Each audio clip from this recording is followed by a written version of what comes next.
ہے، جبکہ یہ کتاب ہمیں دنیا میں سر اٹھا کر جینے کا سلیقہ سکھانے آئی تھی۔ یہ کتاب ہمیں دنیا اور آخرت دونوں کی بھلائیاں سکھانے آئی تھیں۔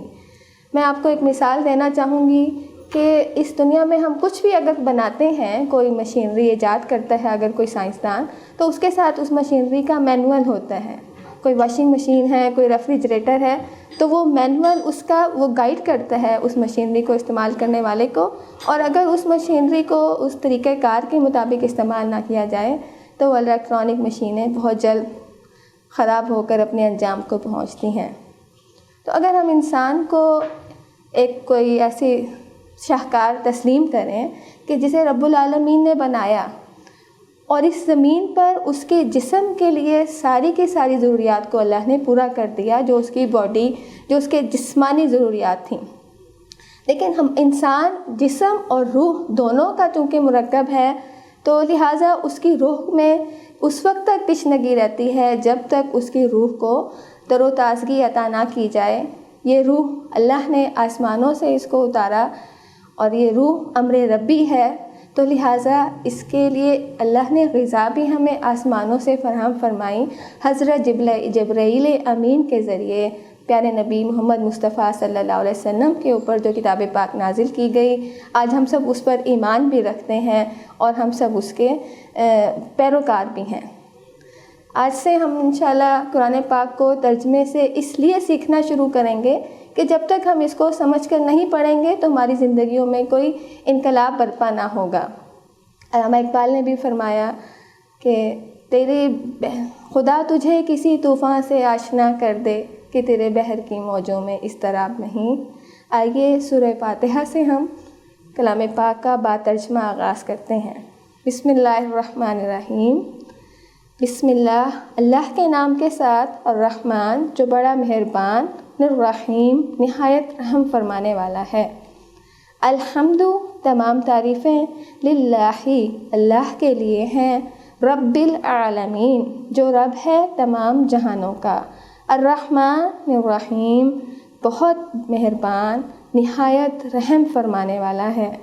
مالکی مالک ہے یوم الدین قیامت کے دن کا، ایاکا صرف تیری، نعبدو ہم بندگی کرتے ہیں، عبادت کرتے ہیں، اور ایاکا اور صرف تجھی سے، نستعین ہم مدد چاہتے ہیں۔ اہدنا ہدایت دے ہمیں، صراط المستقیم سیدھے راستے کی طرف، صراط راستہ، الذین انعمت ان لوگوں کا راستہ، انعمت جن پر آپ نے انعام فرمایا، مطلب انبیاء کا، صدیقین اور شہداء کا راستہ، علیہم جن پر، غیر المغضوبی نہ غضب ہوا، یعنی نہ وہ مغضوب ہوئے، علیہم ان پر نہ کوئی غضب کیا گیا، ولا الضالین وا کا مطلب ہے اور، لا نہیں، ضالین گمراہوں کا۔ یہاں علماء کرام نے ضالین سے مراد عیسائیوں کو لیا ہے۔ آمین، خدا کرے ایسا ہی ہو۔ تو یہ تو ہے اس کا ترجمہ، لفظی ترجمہ۔ اب اس کو ہم مختصر تفسیر اور تشریح کے ساتھ انشاءاللہ جانیں گے۔ تو اس کے بارے میں سب سے پہلے آپ کو یہ بتا دوں کہ سورہ فاتحہ کے متعلق دو آراء ملتی ہیں۔ بعض کے نزدیک یہ مکی صورت ہے اور بعض علماء کرام کے نزدیک یہ مدنی ہے، کیونکہ اس کے متعلق یہ روایات ملتی ہیں کہ یہ 2 مرتبہ سورہ مبارکہ نازل ہوئی، ایک مرتبہ مکہ کے دور میں اور ایک مرتبہ مدنی دور میں، لہٰذا یہ بات اس طرح واضح ہو جاتی ہے۔ اس سورت کے کئی نام بھی ہیں۔ اس سورت کو ام الکتاب کہا گیا، اس سورت کو ام القرآن کہا گیا، اس سورت مبارکہ کو شافی کہا گیا، اسے کافیہ بھی کہا گیا، مطلب پڑھ کر دم کی جانے والی۔ ایک مرتبہ ایک صحابی نے سانپ کے کاٹے ہوئے شخص کے اوپر جب اس سورہ مبارکہ کو پڑھا تو وہ اچھا ہو گیا۔ اس کو رقیہ بھی کہا جاتا ہے کہ بار بار پڑھی جانے والی ہے، اور اس کا ایک نام قرآن پاک کے ہی روح سے 7 مثانی بھی ہے، یعنی کہ 7، اللہ نے فرمایا کہ ہم نے تمہیں 7 بار بار دہرائی جانے والی آیات عطا فرمائی ہیں، لہٰذا اسے 7 مثانی بھی کہا جاتا ہے۔ اس سے ہمیں یہ بھی سمجھ آ گیا کہ اس سورہ مبارکہ کی 7 آیات ہیں۔ اس سورہ مبارکہ میں 25 الفاظ ہیں اور اس میں 113 حروف استعمال کیے گئے ہیں، اور اس سورت کو ہم نماز کی ہر رکعت میں قرأت کرنے کا پیارے نبی صلی اللہ علیہ وسلم نے حکم دیا ہے، اور اس سورت کے پڑھے بغیر ہماری نماز مکمل نہیں ہوتی، اس پر ہمارا ایمان ہے۔ پھر اس سورت کے متعلق ایک اور حدیث پاک، تفصیلی حدیث قدسی ہمیں ملتی ہے کہ جس میں مفہوم آپ کے سامنے رکھوں گی، کہ جس میں آپ صلی اللہ علیہ وسلم نے فرمایا کہ میں نے اس سورت کو اپنے اور بندے کے درمیان تقسیم کر دیا ہے۔ جب میرا بندہ کہتا ہے کہ الحمدللہ رب العالمین، تو اللہ فرماتا ہے کہ میرے بندے نے میری تعریف کی۔ جب اللہ کا بندہ یہ کہتا ہے کہ الرحمن الرحیم،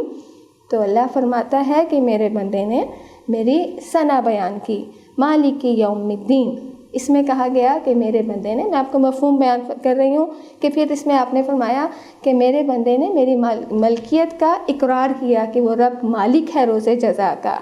ایاک نعبد و ایاک نستعین، یہاں پر نبی صلی اللہ علیہ وسلم نے فرمایا کہ اس کا مطلب ہے کہ یہاں پر میرے بندے نے مجھ سے معاہدہ کر لیا، کہ جسے ہم کہتے ہیں نا کہ شیک ہینڈ کر لیا، کہ اب اللہ نے اور اللہ کے بندے نے آپس میں یہ معاہدہ کیا کہ اللہ ہم تیری بندگی کریں گے، اے اللہ ہم تجھی سے مدد چاہیں گے۔ تو یہ معاہدہ ہے رب اور بندے کے درمیان۔ اور پھر اس کے بعد اللہ رب العزت ہمیں اس میں دعا کرنا سکھاتے ہیں کہ اہدنا الصراط المستقیم، مجھے ہدایت دے سیدھے راستے کی طرف۔ تو یہاں اللہ کے بندے جو علم رکھتے ہیں اور مفسرین ہمیں یہ بات بھی اس میں سمجھاتے ہیں کہ یہ اللہ تعالیٰ نے ہمیں اس میں دعا مانگنے کا طریقہ بھی سکھلایا۔ انشاءاللہ اس پر آگے مزید ڈسکشن ہوگی۔ تو بہرحال آگے جب ہمیں یہ کہا گیا کہ صراط الذین انعمت علیہم، تو اللہ تعالیٰ نے فرمایا، مفہوم حدیث ہے کہ میرے بندے نے جو مانگا پھر میں اس کو عطا کرتا ہوں، غیر المغضوب علیہم ولا الضالین، کہ اللہ پھر اپنے بندے کو گمراہی سے بچا بھی لیتا ہے اور اس کو وہ راہ مستقیم عطا کرتا ہے کہ جس کے اوپر چل کے اللہ اسے اپنی نعمتوں سے سرفراز کرتا ہے۔ وما علینا الا البلاغ۔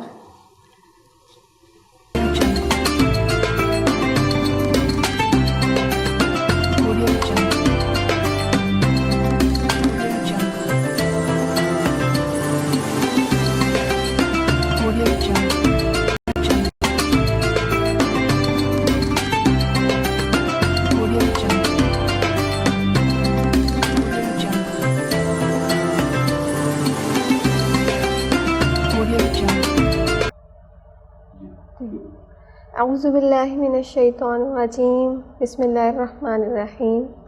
عزیز ناظرین، السلام علیکم۔ ناظرین، اس معاشرے میں انسان نے جب زندگی کو شعور کے ساتھ گزارنا شروع کیا تو محسوس ہوا کہ اس دنیا میں ہمیں ہدایت، رہنمائی بھی اسی طرح ضروری ہے جیسا کہ ہم خوراک، صحت اور دیگر مسائل کے لیے فکر مند اور مصروف اور پریشان رہتے ہیں۔ تو دنیا میں مختلف لوگوں نے اپنے زندگی کو گزارنے کے لیے مختلف طریقوں سے سوچنا، سنبھلنا اور سیکھنا شروع کیا، لیکن وہ رب کائنات جس نے ہمیں تخلیق کیا، اس نے ہمیں اس دنیا میں تخلیق کرنے کے بعد ہماری رہنمائی کے لیے ہمیشہ ہی پیغمبروں کو مبعوث فرمایا، اور نہ صرف اس دنیا میں پیغمبر آئے بلکہ ان پیغمبروں میں سے بہت سوں کو اللہ رب العزت نے صحیفوں اور کتب کے ذریعے رہنمائی عطا کی۔ سامعین و ناظرین، ہم وہ لوگ ہیں کہ جو ہم کتاب قرآن پاک جیسے صحیفے کے امین ہیں۔ ہم نبی محمد مصطفیٰ صلی اللہ علیہ وسلم کے امتی ہونے کا اعزاز رکھتے ہیں، اور یہ قرآن پاک ہمارے لیے نعمت عظمیٰ سے کم نہیں۔ تاریخ اس بات پر گواہ ہے کہ جب بھی ہم نے اس قرآن کو اپنے عمل کا اس کو لبادہ پہنایا تو دنیا میں ہم نے راج کیا، دنیا ہمارے نام سے لرزتی رہی، لیکن جب ہی ہم نے اس کو چھوڑا تو اور اس کو مظلوم کتاب بنا کر رکھا تو ہم جانتے ہیں کہ پھر ہمیں ذلت اور رسوائی کے سوا کچھ ہاتھ نہ آیا۔ یہاں سوچنے کی ایک بات یہ بھی ہے کہ اس زندگی میں ہم اپنی ساری کی ساری مصروفیات صرف اس بات پر گزارتے ہیں کہ ہمیں اپنے خوراک میں کیا چاہیے، ہمیں لباس میں کیا چاہیے، اور ہماری رہائش میں کیسے اور کس طرح کے مکان اور گھر اور بنگلے ہونے چاہیے۔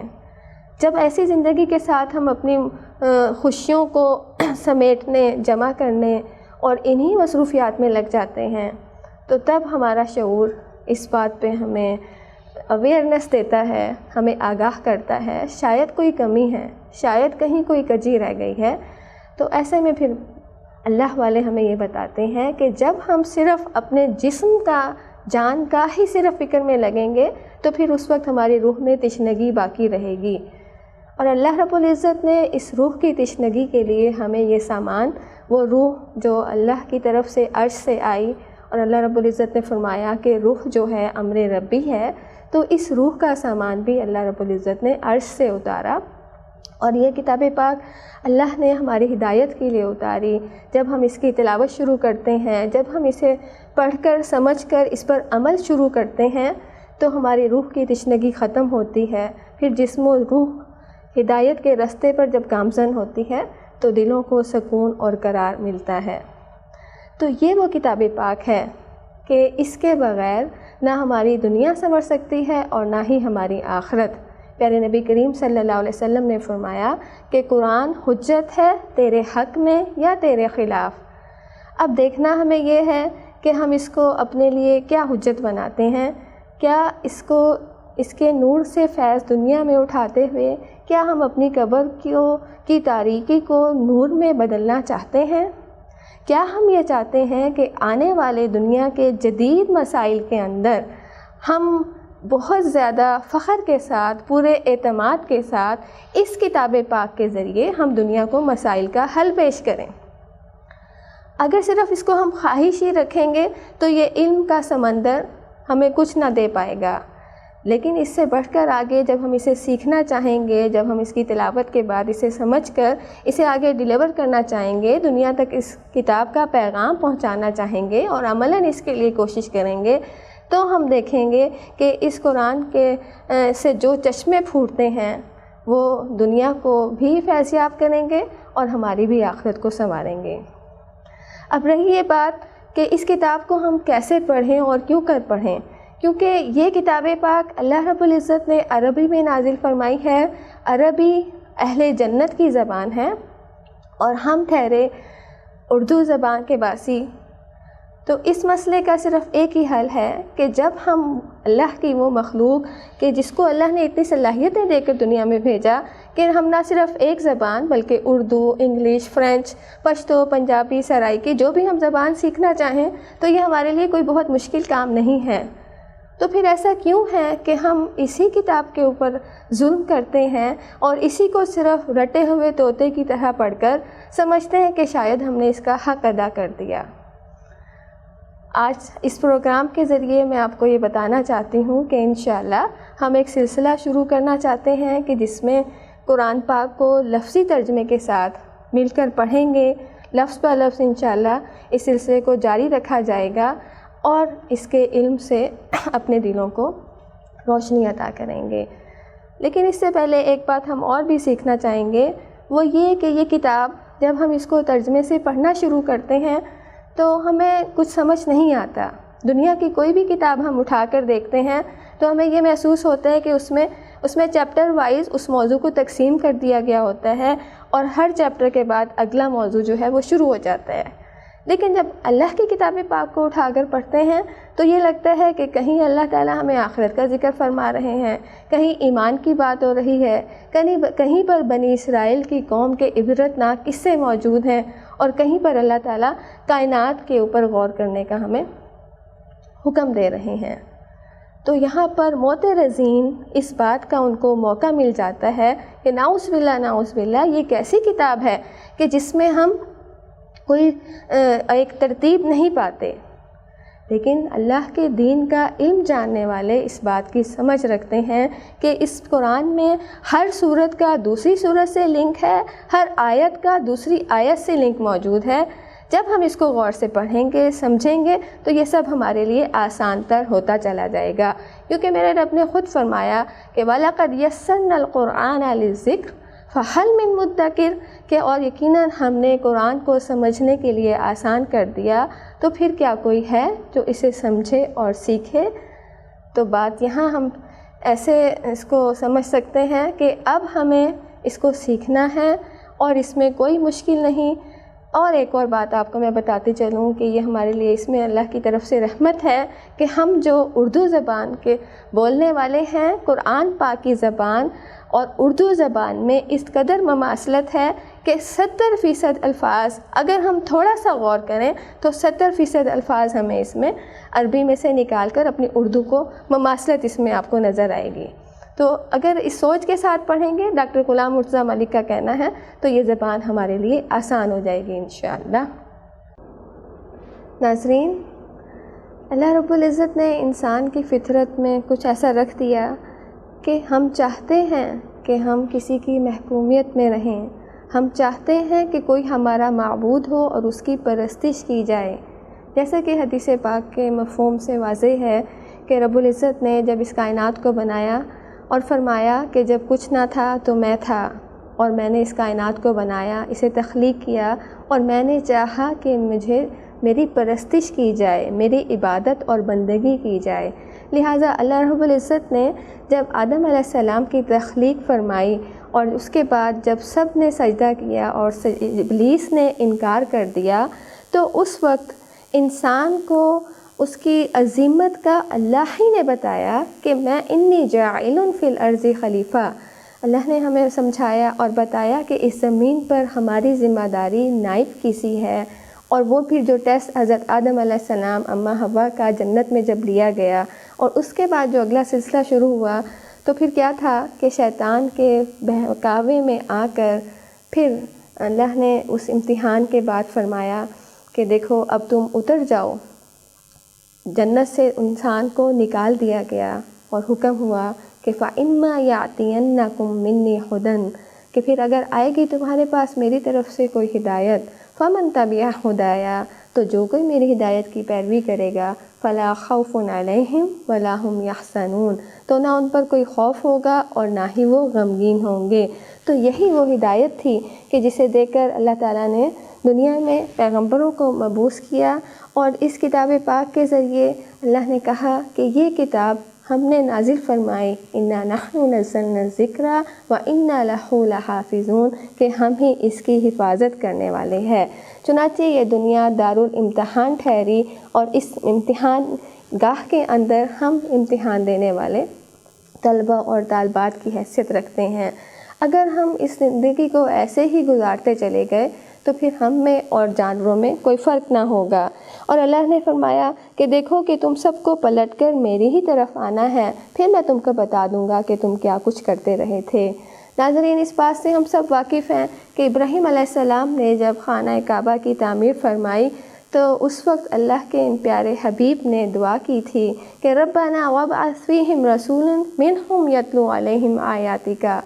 اللہ اے رب ہمارے، اور بھیج ان میں انہی میں سے رسول جو ان کو تیری آیات پڑھ کر سنائے، ان کو کتاب کی تعلیم دے اور ان کا تزکیہ کرے۔ اور اللہ نے اپنے پیارے حبیب خلیل اللہ کی دعا کو بالکل من و عن ویسے ہی قبول فرمایا، اور انہی کی قوم سے حضرت محمد مصطفیٰ صلی اللہ علیہ وسلم کو انہی کی قوم میں بھیجا گیا، اور ان کے پاس جو کتاب پاک آئی کہ جسے آج ہم قرآن کے نام سے جانتے ہیں۔ اور پیارے نبی کریم صلی اللہ علیہ وسلم نے اس کتاب کے ذریعے سے اپنے اصحاب کو جو تعلیم دی، ان کو جو آیات تلاوت کر کر سنائیں اور جو ان کا تزکیہ کیا، اس کے ذریعے سے ایسی قوم تیار ہوئی کہ جس نے محض چند سالوں کے اندر پوری دنیا میں اسلام کا ڈنکا بجا دیا۔ اور تاریخ میں ہم اس بات کو بھی واقف ہیں اس سے کہ 1,22,000 مربع میل کے اوپر اس حاملین قرآن کے ماننے والوں نے حکومت کی۔ چنانچہ یہ کیا تھا کہ جیسے علامہ اقبال نے بھی فرمایا کہ تم خوار ہوئے ہو، وہ معزز تھے زمانے میں، وہ معزز سے زمانے میں مسلمان ہو کر، اور تم خوار ہوئے ہو تاریک قرآن ہو کر۔ اب یہ فہمائش جب ہمارے پاس آ چکی کہ جہالت کے اندر زندگی گزارنے سے نہ ہم دنیا کی کامیابی پا سکتے ہیں اور نہ ہی آخرت کی کامیابی، اس کے بعد بھی انسان یہ سب جاننے کے باوجود مختلف ٹامک ٹوئیوں اور مختلف اندھیروں اور بھول بھلیوں میں گم ہوتا چلا جاتا ہے، اور اس کے پیچھے جو وجہ ہے وہ یہ کہ ہم اپنے نفس کی خواہشات کی پیروی کے عادی ہیں۔ ہمیں یہ لگتا ہے کہ شاید یہ چیز مجھے کامیابی کی طرف لے جائے گی، مجھے یہ لگتا ہے کہ یہ راستہ جو ہے مجھے جلد عروج کی طرف لے جائے گا۔ کبھی مجھے یہ لگتا ہے کہ عیسائیت اور یہودیت میں کامیابی ہے، کبھی لگتا ہے کہ فلسفہ اور منطق مجھے راہ دکھلائے گی، لیکن ان ساروں کے بعد بالآخر جب ہم قرآن کی طرف پلٹتے ہیں تو تب ہمیں محسوس ہوتا ہے کہ اصل جو مخزن تھا، اصل جو علم کا سمندر تھا، وہ تو یہی کتاب پاک تھی۔ آج پوری دنیا جو اسلام سے مخالفت رکھتی ہے، تو اس مخالفت کے بعد بہرحال وہ اس نتیجے پر پہنچتے ہیں کہ آخر ایسا کیا ہے اس کتاب میں کہ ہم بھی تو پڑھ کر دیکھیں، اور جب وہ اس کتاب کو پڑھنا شروع کرتے ہیں تو پھر اللہ ان کے دلوں کو ایمان کی روشنی سے منور کر دیتا ہے۔ تو آج سے انشاءاللہ ہم اس کا آغاز کرتے ہیں اور ابھی کچھ وقفہ کرتے ہیں، اس کے بعد قرآن پاک کی پہلی سورہ مبارکہ سورہ فاتحہ کو ہم ترجمے سے پڑھیں گے۔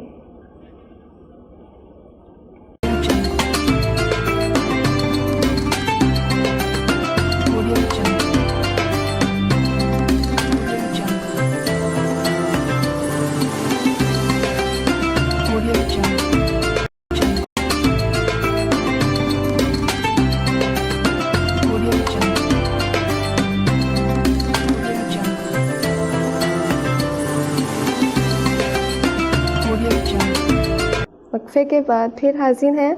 اور اب ہم سورہ فاتحہ کی تلاوت میں کروں گی اور انشاءاللہ پھر اس کے بعد اس کا ترجمہ پڑھیں گے۔ اعوذ باللہ من الشیطان الرجیم، بسم اللہ الرحمن الرحیم، الحمد للہ رب العالمین، الرحمن الرحیم، مالک یوم الدین، ایاک نعبد و ایاک نستعین، اہدنا الصراط المستقیم، صراط الذین انعمت علیہم غیر المغضوب علیہم ولا الضالین، آمین۔ اعوذ باللہ، میں پناہ مانگتی ہوں اللہ کی، من الشیطان الرجیم، شیطان مردود کے شر سے، بسم اللہ، اللہ کے نام کے ساتھ۔ با کا مطلب ہوتا ہے ساتھ، اور اسم اردو میں بھی نام کو کہتے ہیں اور عربی میں بھی نام کو ہی کہا جاتا ہے۔ بسم اللہ، اللہ کے نام کے ساتھ، الرحمن، جو بہت مہربان، الرحیم، نہایت رحم فرمانے والا ہے۔ الحمد، تمام تعریفیں، للہ، اللہ کے لیے ہیں۔ آپ کو یہ بتاتے چلوں کہ عربی زبان میں جب کسی لفظ کے ساتھ ال لگا دیا جاتا ہے تو پھر وہ خاص بن جاتا ہے۔ جیسے کتاب عام کتاب ہوگی، اور اگر اس کے ساتھ ہم الکتاب کر دیں گے تو الکتاب سے مراد قرآن پاک ہوگا۔ تو تعریف اوروں کی بھی ہوتی ہے، لیکن جب رب کی تعریف کی بات ہوگی تو اس کے ساتھ یہاں پر ہم دیکھتے ہیں کہ یہاں موجود ہے الحمد،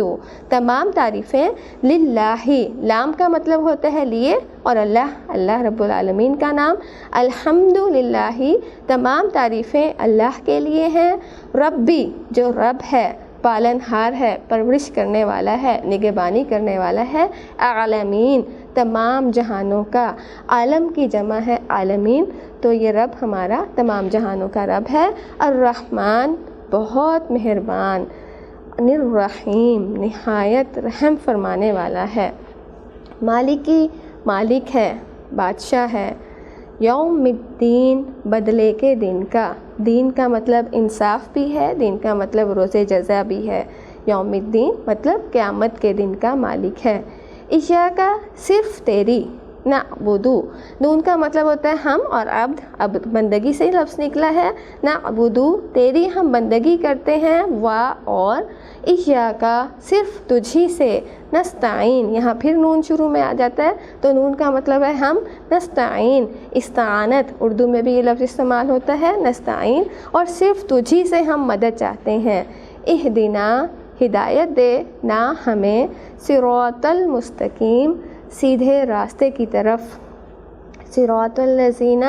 راستہ، الذین ان لوگوں کا، انعمت انعم کا مطلب انعام اور تا کا مطلب ہوتا ہے آپ نے، انعمت انعام کیا آپ نے، علیہم ان پر، غیر المغضوبی نہ غضب ہوا مغضوب ہوئے، علیہم مطلب یہ کہ نہ جن پر غضب کیا گیا، اور للضالین اور نہ وہ گمراہ ہوئے۔ تو یہ تھا آج کا لفظی ترجمہ سورہ فاتحہ کا، قرآن پاک کی سب سے پہلی سورہ مبارکہ۔ اب اس کے بارے میں ہم یہ جانیں گے، سورہ فاتحہ مکی صورت ہے اور اس سورہ مبارکہ کے اندر 7 آیات موجود ہیں۔ قتادہ اور ابن عباس اور ابو العالیہ فرماتے ہیں کہ یہ مکی صورت ہے۔ ایک اور جگہ بھی اس کی روایت موجود ہے کہ جس کے بعد یہ کہا گیا کہ یہ 2 مرتبہ نازل ہوئی، ایک مرتبہ مدینہ منورہ میں اور ایک مرتبہ مکہ معظمہ میں۔ بہرحال اس بات پر اختلاف نہیں ہے کہ یہ مکی صورت ہے۔ رسول اللہ صلی اللہ علیہ وسلم نے اس کے بارے میں ہمیں قرآن پاک کا سورہ ہجر کے متعلق بھی ارشاد موجود ہے کہ اللہ نے فرمایا کہ ہم نے آپ کو 7 آیات عطا فرمائی ہیں، اس کو 7 مثانی بھی کہا جاتا ہے۔ سورہ فاتحہ کے اور بھی کئی نام ہیں، اسے رقیہ بھی کہا جاتا ہے، مطلب دم کر کے پڑھ کے سنائی جانے والی سورہ مبارکہ۔ ابو سعید رضی اللہ تعالیٰ عنہ کے بارے میں پایا جاتا ہے، کتابوں میں موجود ہے کہ ایک مرتبہ کسی شخص کو سانپ کاٹ گیا تو انہوں نے اس شخص پر دم کیا سورہ فاتحہ کو اور وہ اچھا ہو گیا۔ اور پھر آگے بھی اس کی دلچسپ موجود ہے ایک آیت کہ پھر انہوں نے ان کو 30 بکریاں بھی تحفے کے طور پر دیں۔ پھر جب وہ نبی پاک صلی اللہ علیہ وسلم کے پاس واپس پہنچتے ہیں اور بتایا جاتا ہے کہ پہلے ہم نبی سے پوچھیں گے کہ ان بکریوں کا کیا کیا جائے، تو آپ صلی اللہ علیہ وسلم نے جب ان سے پوچھا کہ تمہیں کس نے بتایا تھا کہ اس میں یعنی کہ اس کے پڑھنے سے اچھا ہو جائے گا، تو اس سورہ کا ایک نام شفا بھی ہے۔ اور پھر پیارے نبی صلی اللہ علیہ وسلم نے فرمایا کہ اچھا جب انہیں تقسیم کرو تو اس میں میرا بھی حصہ رکھنا۔ تو بہرحال یہ تو پوری کی پوری کتاب ہی شفا ہے، لیکن سورہ فاتحہ کا ایک نام شافیہ بھی ہے، یہ کافیہ بھی ہے، اپنے ما سوا سے کفایت کرتی ہے، اور اس کو 7 مثانی بھی کہا جاتا ہے، ام الکتاب بھی ہے اور ام القرآن بھی ہے۔ اس کتاب میں پورا نچوڑ موجود ہے کتاب پاک کی پورے آیات کا، اور اس کو یہ ایک پوری کی پوری دعا بھی ہے کہ رب العالمین نے ہمیں اس میں کیا سکھایا ہے۔ اس سورہ مبارکہ میں 25 الفاظ ہیں اور 113 حروف موجود ہیں۔ پیارے نبی صلی اللہ علیہ وسلم نے فرمایا کہ اس سورہ کے پڑھے بغیر نماز جو ہے وہ ناقص ہوگی، مطلب ہم اس سورہ مبارکہ کو ہر نماز کی ہر رکعت میں پڑھتے ہیں۔ اس سے اس کی اہمیت کا اندازہ ہوتا ہے کہ یہ کتاب پاک میں پہلی سورہ فاتحہ ہمیں کیا سکھاتی ہے۔ سورہ فاتحہ کا مطلب ہے کھولنے والی۔ جیسے ہم جب کسی بلڈنگ کسی ادارے میں داخل ہوتے ہیں تو اس کے لیے پہلے ہمیں گیٹ کھولنا پڑتا ہے، یا جب ہم کوئی کتاب اٹھاتے ہیں تو کتاب کو پہلے ایسے کھولتے ہیں تو پھر اسے پڑھنے کا آغاز کرتے ہیں۔ تو لہٰذا جب ہم القرآن رب کی یہ کتاب اٹھاتے ہیں تو اس کا آغاز سورہ فاتحہ سے کرتے ہیں، اور اس کو یہ ہمیں کھول کر سب کچھ بتا دینے والی ہے۔ علماء کرام کا اس پر اتفاق ہے کہ یہ سورہ فاتحہ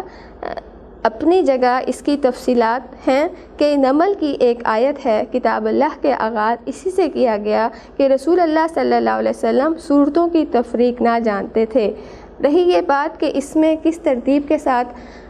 ہم موجود پاتے ہیں صورتوں کو، اس کے متعلق حکایات ہمیں روایات یہ بتاتی ہیں کہ پیارے نبی صلی اللہ علیہ وسلم کے اوپر جب بھی کوئی صورت کی آیات نازل ہوتی تو آپ صلی اللہ علیہ وسلم کاتبین وحی سے یہ فرماتے تھے کہ ان آیات کو فلاں صورت میں رکھ لو، چنانچہ جو صورت پہلے سے لکھی جا رہی ہوتی تھی تو اس میں اس کو درج کر دیا جاتا تھا۔ تو اس میں ہمیں کوئی شک نہیں کہ اس کی ترتیب کیسی ہے، یہ پوری ترتیب نزولی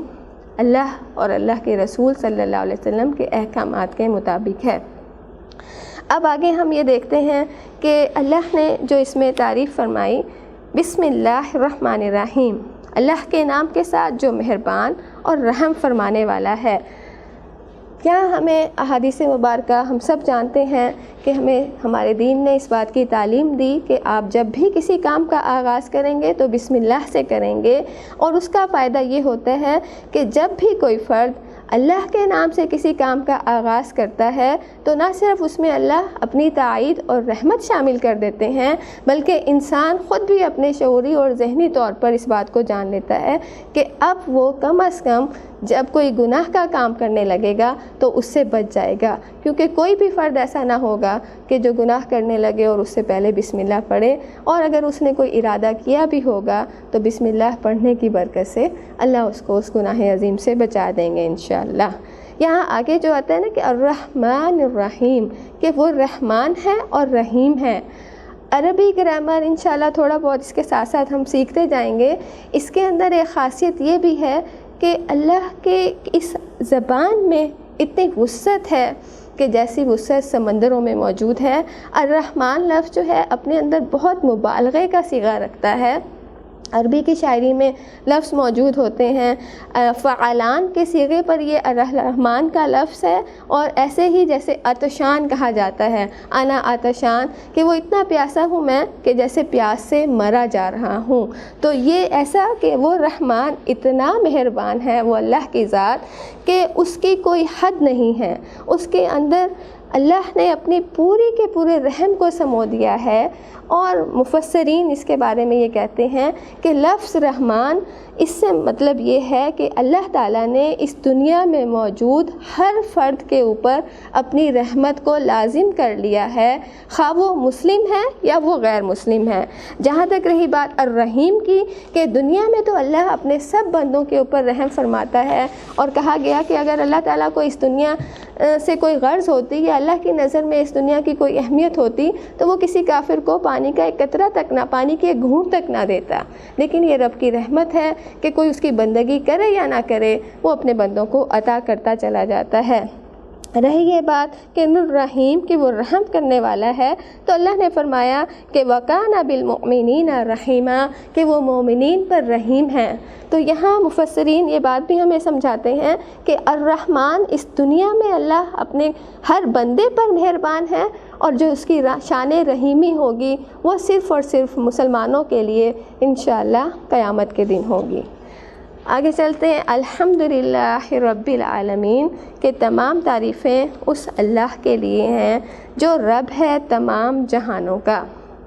کہ وہ مالک کہ جس نے اس کائنات کو بنایا، تعریف سب کی سب اسی کے لیے ہے۔ اور تعریف اس کے لیے کیوں نہ ہو کہ جس نے ایک چیونٹی اور ایک ذرے سے لے کر عرش اور جنگل، بیابان، صحرا، پہاڑ اور سمندر سب تخلیق کیا، اور ان سب کو تخلیق کر کے وہ بھول نہ گیا، بلکہ وہ ان کی نگہبانی بھی کرتا ہے، وہ ان کی ضروریات کو پورا بھی کرتا ہے، اور اس کی ہر چیز اور ہر شے پر نظر ہے۔ اور اس پر اللہ نے سورہ جو آیت الکرسی پڑھتے ہیں اس میں اللہ نے ہمیں یہ بھی سکھایا کہ وَلَا يَعُودُهُ حِفْظُهُمَا وَهُوَ الْعَلِيُّ الْعَظِيمُ، کہ اس سب سے بڑھ کر یہ کہ اس کائنات کی ان ساری چیزوں کی حفاظت اس کو تھکاتی نہیں ہے۔ یہ رب کی شان ہے اور یہ اللہ کی تعریف ہے کہ وہ سب کا پالنہار ہے اور سب کی پرورش کرنے والا ہے۔ اور اس دنیا میں کوئی بھی ہستی اور کوئی ذات ایسی نہیں ہے جو صرف ایک شخص کو بھی اس کی پوری زندگی کی کوئی گارنٹی لے لے، کسی ایک جانور تک کی کوئی پوری گارنٹی لے لے کہ وہ اس کی صحت کا خیال رکھے گا، اس کے رزق روزی کا، اس کی رہائش کا، اس کی سردی گرمی کا، اس کی ساری ضروریات اور خواہشات کا خیال رکھے گا، تو ایسا نہ ہو سکے گا۔ تو اس وقت ہم اب بریک لیں گے اور بریک کے بعد انشاءاللہ پھر حاضر ہوتے ہیں۔